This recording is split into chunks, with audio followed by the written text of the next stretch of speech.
Hello students, इस video में हम हक्कल्स रूल देखने वाले हैं। देखो हक्कल्स रूल होता है क्या है फ्रेंड्स, जो भी जैसे कंपाउंड होता है अगर वो एरोमेटिक है तो वो एरोमेटिक तभी होगा जब वो हक्कल्स रूल है इसका पालन करेगा। तो देखो सबसे पहले एरोमेटिक होने के लिए सबसे पहले कंडीशन तो यही है कि वो क्या होना चाहिए, हक्कल रूल का पालन करना चाहिए। तो देखो इसमें भी क्या है, फर्स्ट रूल क्या है हक्कल रूल के लिए, कब फॉलो करेगा, जब वो कंपाउंड साइक्लिक हो। तो सबसे पहली कंडीशन तो हो गई साइक्लिक। उसके बाद में देखो दूसरी कंडीशन क्या है, अगर वो कंपाउंड कॉन्जुगेशन में हो। कॉन्जुगेशन का मतलब रेजोनेंस हो उसमें। देखो रेजोनेंस कैसे हो सकता है, डबल बॉन्ड सिंगल बॉन्ड फिर double bond, pi sigma pi, ठीक है। उसके बाद में इसकी भी अलग अलग कंडीशन हो सकती है, लोन पेयर में हो या कैसे हो, वो कंडीशन सारी देखने वाले हैं हम। उसके बाद में तीसरी कंडीशन क्या हो, वो प्लेनर हो, एक ही समतल तल में हो, एक ही तल में हो, प्लेनर हो, ठीक है, एक ही प्लेन में हो। उसके बाद में सबसे मोस्ट इंपॉर्टेंट कंडीशन क्या है, वो 4n plus pi electrons present हो। 4n plus 2 4n plus 2 pi electrons present हो। बहुत ही मोस्ट इंपॉर्टेंट लाइन है। सबसे पहले देखो एग्जांपल से समझते हैं। साइक्लिक होने का मतलब, जैसे हमने कोई एक साइक्लिक रिंग बना ली।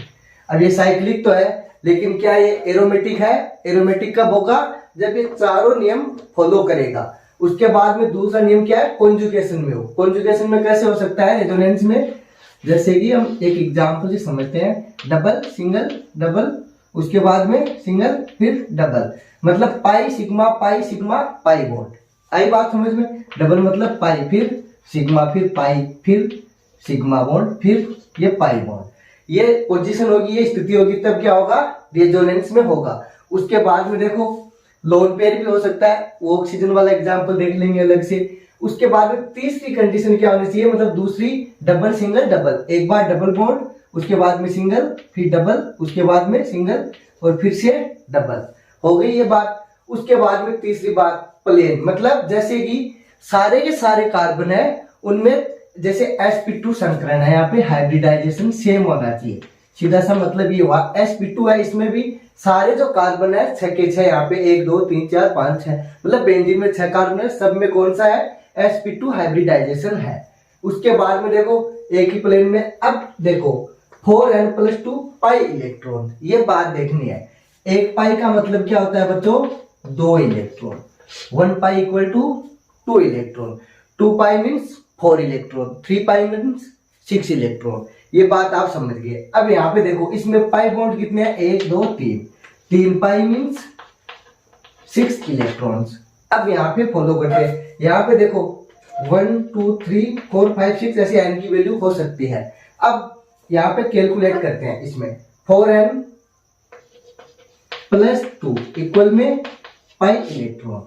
अब 4n का तो 4n प्लस 2 पाई इलेक्ट्रॉन, पाई मीन्स यहाँ पे कितने हैं, 3, तो यहाँ पे पाई की जगह 3 पाई मतलब 6 इलेक्ट्रॉन मैं डायरेक्ट रख देता हूँ, तो ये हो गए 6 इलेक्ट्रॉन्स।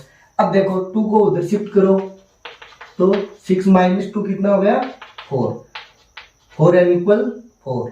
अब देखो 4 बाई 4 कितना हो गया, 1, n की वैल्यू क्या आ गई, 1 आ गई। जब 1 2 3 4 5 ऐसे वैल्यू आए तो क्या करेंगे, उसमें हक्कल्स रूल का क्या हो गया, पालन हो गया यहाँ पे। तो ये क्या बात बोलेंगे हम, कि जो बेंजीन है ये क्या है, एरोमेटिक है।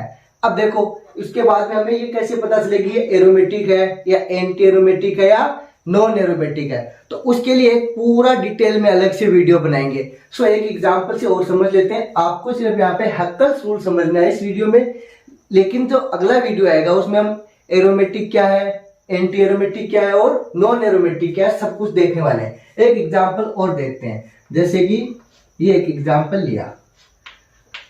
अब देखो हम चेक करेंगे कि ये एरोमेटिक है या नहीं, हक्कल्स रूल है उसका पालन कर रहा है या नहीं कर रहा, फॉलो नहीं कर रहा है, कर रहा है। देखो सबसे पहले देखेंगे इसमें साइक्लिक है क्या, सबसे पहले तो देखा ये साइक्लिक है।